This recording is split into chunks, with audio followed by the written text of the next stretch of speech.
नमस्कार दर्शकों, मेरा नाम है दीपक और स्वागत है आपका हमारे चैनल मार्केट बुक में। बात करेंगे इस वीडियो में हिंद कॉपर के बारे में। तो हिंद कॉपर में आज 10 ऑलमोस्ट 11% की तेजी लगी है। उसके पीछे न्यूज़ क्या है, रीज़न क्या है, उसको जानेंगे, रिजल्ट को भी देखेंगे और चार्ट को भी एनालाइज करेंगे कि इतनी तेजी आने के बाद हमें चार्ट में क्या बनते हुए दिख रहा है।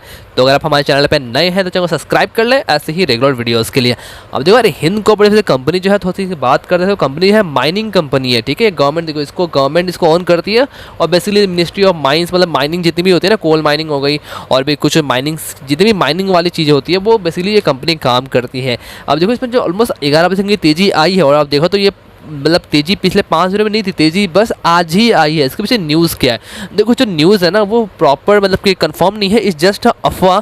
और अफवाह ये है जो कि CNBC TV 18 की तरफ से आई है और ये है कि देखो, ये जो है ना नीति आयोग, आपको दिख रहा होगा नीति आयोग, इन्होंने रिकमेंड किया है गवर्नमेंट को to privatize the Hind copper and और एक कंपनी उनको भी। तो नीति आयोग ने रिकमेंड किया है गवर्नमेंट को कि भाई हिंदुस्तान कॉपर को आप प्राइवेट कर दो। देखो, प्राइवेट का नाम सुन के ही जितने भी PSU कंपनी होती है वो तगड़े भागने लगती है और उसी की तरह देखो तो देखो ये से बहुत ही लंबी यहाँ पे जंप मारी है और इस जंप के बाद मुझे चार्ट पे बहुत ही अच्छा दिख रहा। तो चलो वेट करो, आप वीडियो में बने रहो, चार्ट को हम अच्छे एनालाइज करेंगे, ठीक है। तो ये थी न्यूज़ जिसके वजह से आज ऑलमोस्ट 11% की तेजी लगी है और अगर ये न्यूज़ कंफर्म होती है तो इसमें जो तेजी आज लगी है, ये तेजी आपको डेफिनेटली और से 20 से 30% की तेजी आपको और भी आगे डेफिनेटली बनते हुए दिखेगी। बिकॉज प्राइवेट करना ये बहुत ही फायदेमंद होता है।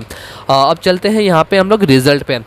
यहाँ पे देखो, मैंने इसका क्वार्टरली रिजल्ट लगा के रखा हुआ। आप देखो तो नेट सेल्स में 48.76% की क्वार्टरली बेसिस पे गिरावट है। ऑपरेटिंग प्रॉफिट में लगभग 291% की बढ़त है।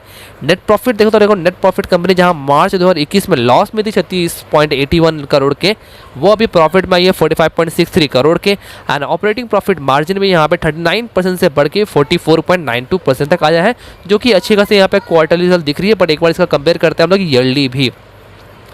तो देखो, इसका हम ईयरली कंपेयर करें, यहाँ पे देखो नेट सेल्स में ईयरली बेसिस पे यहाँ पे 37.97% की गिरावट आई है। ऑपरेटिंग प्रॉफिट की बात करें तो 39.10% की यहाँ पे बढ़त है। नेट प्रॉफिट देखो तो नेट प्रॉफिट में ईयरली बेसिस पे 53.69% की जंप है। ऑपरेटिंग प्रॉफिट मार्जिन भी 24.89% से सुधर के 44.92% है। तो अगर मैं यहाँ पे क्वार्टरली बात करूँ और यहाँ पे ईयरली बात करूँ, रिजल्ट बहुत ही अच्छे हैं। और अगर ये प्राइवेट अगर होती है तो देखो इसके लिए जो बिडिंग आएगी ना वो बहुत लंबी लंबी बिडिंग आएगी और मुझे लगता है कुछ कुछ प्लेयर है जो इसको खरीदने में इंटरेस्टेड होंगे। फिर से एग्जांपल की बात करो तो वेदांता भी ले सकता है, बिकॉज उसका भी बिजनेस ऑलमोस्ट सेम ही है माइनिंग की, ठीक है। अब चलते हैं इसका हम लोग चार्ट पे। देखो, इसका मैंने ये चार्ट ला के रखा हुआ, ये मंथली चार्ट ला के रखा हुआ। अब देखो स्टॉक का अगर मैं देखूँ यहाँ पे तो ये लगभग 1900 ऑलमोस्ट ये 2003 के आसपास मुझे यहाँ पे दिख रही है। स्टॉक 39 के आसपास का भाव था। देखो, स्टॉक जो यहाँ पे हाई बनाता है 2007 में लगभग 644 रुपये का हाई बनाता है, लेकिन फिर उसके बाद गिर के 2008 में, जबकि 2008 में क्रैश आया था, उसी के आसपास स्टॉक 70 रुपये का लो बनाता है। देखो, फिर उसके बाद तेजी मारती है स्टॉक, फिर यहाँ पे 2010 में हाई ब्रेक करता है 656 का ये हाई बनाता है। और देखो ये दो लेवल ऑलमोस्ट सेम ही था, बट देखो फिर सस्टेन नहीं कर पाता। स्टॉक गिरते कुछ ज़्यादा ही इतना गिर जाता है कि आप देखो ये स्टॉक कहाँ तक चला गया। वो 600 का स्टॉक देखो नीचे गिरते यहाँ पे मार्च 2020 में कोविड के टाइम पे ये लो बनाता है 18.30 रुपये का, ये लो तक बनाता है। सोचो कितना नीचे तक चला गया था, ठीक है। अब देखो आप इसे नोटिस करो तो स्टॉक का एक रेजिस्टेंस था लगभग यहाँ पे ऑलमोस्ट 2014 के आसपास 125 के पास। उसके बाद देखो स्टॉक ने यहाँ पे रेजिस्टेंस बनाया थोड़ा सा और 105 के आसपास, मान के चलते हैं 100 रुपये के आसपास यहाँ पे एक रेजिस्टेंस था 2017 का। स्टॉक नीचे गिरा और यहाँ पे लो बनाने के बाद देखो तो आप इसने ब्रेक किया है, मतलब 100 रुपये का जो लेवल था उसको देखो बहुत ही अच्छे से यहाँ पे ब्रेक किया है। उसके साथ ही देखो इसने ऑलमोस्ट यहाँ मई में इसने 196.90 रुपीज़ का इसने यहाँ पे हाई भी बनाया। बट देखो उसके बाद से फिर इसमें गिरावट है, गिरते स्टॉक ने रिसेंटली ही 108 रुपये 109 रुपये का इसने यहाँ पे लो भी बनाया था, ठीक है। अभी तो अगर आप हमारे चैनल पर नए होना ना, आप एक बार इसका पुराना वीडियो देख लीजिएगा। पुराना वीडियो मैंने ऑलरेडी इस पर बनाया था जब गवर्नमेंट 10% स्टेक बेची थी OFS के थ्रू। देखो गवर्नमेंट भी अपनी बहुत सी चीज़ों को प्राइवेटाइज कर रही है, बिकॉज गवर्नमेंट को भी दिख रहा है कि भाई प्राइवेटाइज करने से पोटेंशियल बढ़ रहा है और प्रॉफिट अच्छा बढ़ रहा है और गवर्नमेंट को डेफिनेटली फायदा हो रहा है, इसीलिए कर रही है, ठीक है। अब देखो ये करने के बाद क्या ना, गवर्नमेंट ने जब 10% का OFS बेचा था, मैं तब यहाँ पे इस पर वीडियो बनाया था, हमने कहा था कि इसमें कितनी भी गिरावट हो 100 रुपये का जो लेवल है उसको ब्रेक करना मुझे नहीं लगता कि स्टॉक ब्रेक करेगा। और आप देखो तो ठीक स्टॉक जो नीचे में रिसेंटली जो लो बनाया भी था वो 108 रुपये 20 पैसे का बनाया था। देखो ज़्यादा क्योंकि मैं जो स्टॉप लॉस है मैं 100 रुपये का लेकर चलता हूँ, क्योंकि 100 रुपये बहुत ही एक यहाँ पे मेन रोल प्ले करता है। अगर 100 रुपये का ब्रेक करके नीचे आता है तो स्टॉक और भी नीचे गिर सकता है, बट 100 रुपये का आप स्टॉप लॉस रख सकते हैं अगर आपके पास ऑलरेडी इसमें होल्डिंग बनी हुई है तो।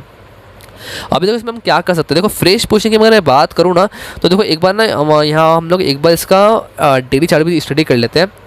तो देखो आपको डेली चार्ट यहाँ पे दिख रहा होगा, ठीक है। देखो स्टॉक यहाँ पे ना नीचे में, तो आप देखो डाउन साइड बहुत ही कम है, स्टॉक 108 का लो बना रही है। आप मांगे चलो 105 का लेवल भी स्टॉक यहाँ पे ब्रेक नहीं कर रही है। अभी आप अगर देखोगे यहाँ पे, तो देखो स्टॉक ना इस ट्रेड लाइन का मुझे लगता है ब्रेकआउट यहाँ पे आपको होते हुए दिखा है।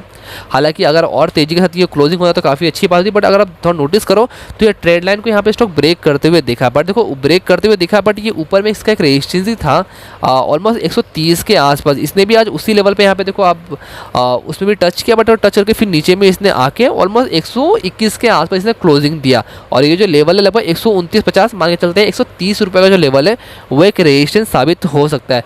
अभी देखो अगर आपको प्ले करना है, हालांकि न्यूज़ कंफर्म भी हो सकती है, तो अगर आपको उस अकॉर्डिंग प्ले करना है तो आप चाहते हो इसमें करंट प्राइस से प्ले कर सकते हो, या फिर थोड़ी सी गिरावट आए तो आप प्ले कर सकते हो। बहुत ही सेफ रहना तो 105 रुपये का, और उससे भी सेफ रहना तो 100 रुपये के स्टॉप लॉस के साथ इसमें आप उस अकॉर्डिंग प्ले कर सकते हो।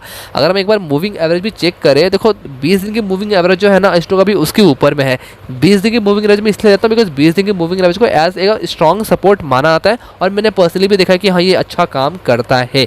तो देखो फिलहाल अगर आपको इस न्यूज़ बेस से प्ले करना है तब आप कर सकते हो, लेकिन स्टॉप लॉस देखो 105 का, और तो उससे कम रिस्क लेना है तो 100 रुपये का रखना, इट्स गुड। और देखो चार्ट भी आपको यहाँ पे काफ़ी इंटरेस्टिंग यहाँ पे दिख रहा है। अब देखो कंपनी जो है ना, देखो मिड कैप स्टॉक है, 10,758 करोड़ की मार्केट कैप है। शेयर होल्डिंग पैटर्न देखते हैं इसका। देखो प्रोमोटर के हाथ में 72.76% की होल्डिंग है। जो प्रोमोटर है वो कौन है आपको पता ही है। एफआईएस के पास 1.14% की होल्डिंग है। म्यूचुअल फंड के पास भी 1.37% की होल्डिंग है।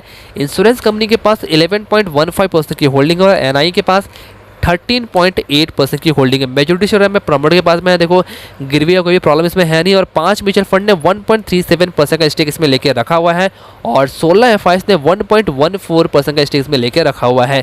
प्रेसिडेंट ऑफ इंडिया के पास 72.76% की होल्डिंग है, और life insurance corporation of India के पास 10.64% की होल्डिंग, और इंडिविजुअल इन्वेस्टर होल्डिंग के पास 11.46% की होल्डिंग है। ओवरऑल शेयरिंग बोर्डिंग ठीक ठाक दिख रही है, बट यहाँ पे म्यूचुअल फंड इतना कम क्यों है, इसका रीज़न आप कब जानते हो तो प्लीज़ बताओ मुझे। देखो कंपनी फिलहाल अगर ये न्यूज़ पॉजिटिव होती है तो डेफिनेटली स्टॉक यहाँ से और भी अच्छा मूव कर सकता है, बट आप उस अकॉर्डिंग प्ले करो कि ये जस्ट अभी एक न्यूज़ बेस निकला है जिस तरह से भी निकल रहा है वो। हाँ चार्ट भी मुझे इंटरेस्टिंग लग रही है, बिकॉज डाउन साइड से मुझे बहुत ही कम दिख रहा है। और अगर मैं अपसाइड पोटेंशियल की बात करूँ तो देखो अपसाइड पोटेंशियल इसका जो है वो 200 रुपये का है, जो मुझे लगता है अगर ये न्यूज़ पॉजिटिव होती है तो 200 रुपये पहले ब्रेक करेगा, और अगर ये 200 रुपये ब्रेक किया तो भाई साहब वहाँ से स्टॉक आप देख लो, स्टॉक का जो ऑल टाइम है वो 650 का है। टाइम लेगा, बट अगर कंपनी में जितनी पोटेंशियल है वो डेफिनेटली वहाँ पे ब्रेक करेगा, बट हाँ ये टाइम ज़रूर ले सकता है, तो उस अकॉर्डिंग इसको आप प्ले कर सकते हो, बिकॉज उसका पैसा आपका, डिसीजन भी आपका ही होगा। ये वीडियो पसंद आया तो वीडियो को लाइक करना मत भूलिए, चैनल को सब्सक्राइब करना मत भूलिए ऐसे रेगुलर वीडियोज़ के लिए। मिलते हैं दूसरे वीडियो में, तब तक के लिए धन्यवाद।